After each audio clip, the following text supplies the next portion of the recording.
लाल जी, आप हमें बताइए कि आपने अपनी ये निःशुल्क जल सेवा कैसे और क्यों प्रारंभ की?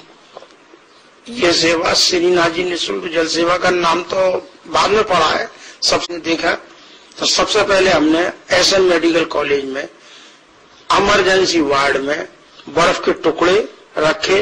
गर्मियों का दिन था, जो लोग तामादगी बीमार लोग आते थे, बच्चे वगैरह वैसे, तो उनको बुखार भी बहुत तेज थे, तो उन दिनों बर्फ के टुकड़े हमने लिख दिया निःशुल्क बर्फ, जिसको मरीज को चाहिए वो चाहे जितनी यहाँ से उठाए और ले जाए।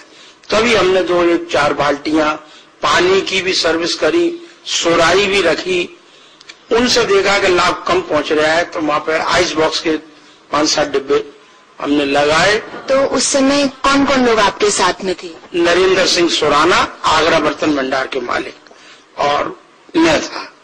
तो आपने अकेले ही दोनों ने अपने इस कार्य को शुरू किया? अकेले हम इन दोनों ने कार्य को शुरू किया। तो आपने इसका नाम श्रीनाथ जी निःशुल्क जल सेवा ही क्यों रखा? कोई और भी नाम हो सकता था? श्रीनाथ जी निःशुल्क जल सेवा हमने इसलिए रखा कि हम श्रीनाथ जी के सेवक हैं और ठाकुर जी की सेवा में हम लोग श्रीनाथ जी को ही मानते हैं, इसलिए नाम को हमने रखा है। और किसी जनता जनार्दन के नाम को नहीं रखा। लोग कहते तो है कि भैया प्याऊ पे हमारा नाम लिखवा दो, पैसे ले लो, लेकिन नहीं, ठाकुर जी का नाम ही लिखा जाए। तो आपकी इस सेवा में तो क्या क्या साधन या कौन कौन से लोग शामिल हैं इस वक्त? इस वक्त तो सभी पूरा जनता का इसमें। आपने इसका क्या रजिस्ट्रेशन करवाया है? रजिस्ट्रेशन हमने नहीं करवाया, क्योंकि रजिस्ट्रेशन करवाने में 11 आदमियों का एक आध बार गए भी थे वकील के पास बात करने के लिए, तो उन्होंने कहा भाई मंत्री संतरी और ये सब लोग कौन कौन बनेगा।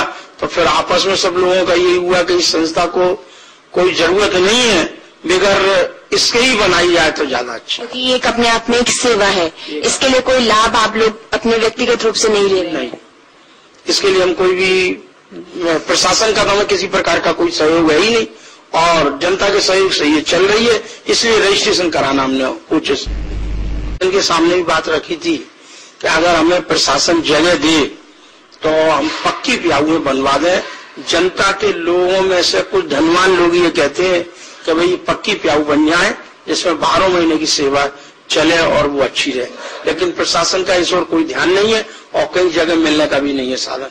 दूसरी बात है, हमें सबसे बड़ा कष्ट ये है कि जल सेवा के पास हमने 10 साल से ये बात, जब भी कभी कोई उद्घाटन के लिए बड़े लोग आए तो हमने एक ही बात बोली कि भैया हमारे पास जगह नहीं है, जिससे रिक्शे, प्याऊ, ड्राम और जल सेवा का जो भी कुछ सामान है, 3 व्हीलर जो बर्फ सप्लाई करता है, उसको रखने के लिए हमें कहीं जगह कोई 2 गज दे देवे तो हम ये सुविधा रख दें। लेकिन अभी हमारी गाड़ी लावारिस की तरह से पड़ी रहती है, जब सीजन चालू होता है तो आपको यहाँ पर प्रशासन से थोड़ी तकलीफ है? हाँ, बहुत। जल सेवा रैन बसेरे के अलावा भी कुछ क्या अन्य तरीके की सेवाएं आपने चला रखी है शहर में?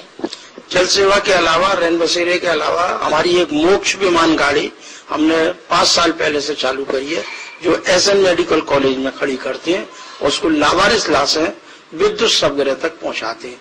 उसके अंदर भजन कीर्तन करते हुए लाश को विद्युत शवगृह में ऊपर से केवड़ा और गुलाब जल छिड़का जाता है और वो विद्युत शवगृह तक पहुंचाते हैं।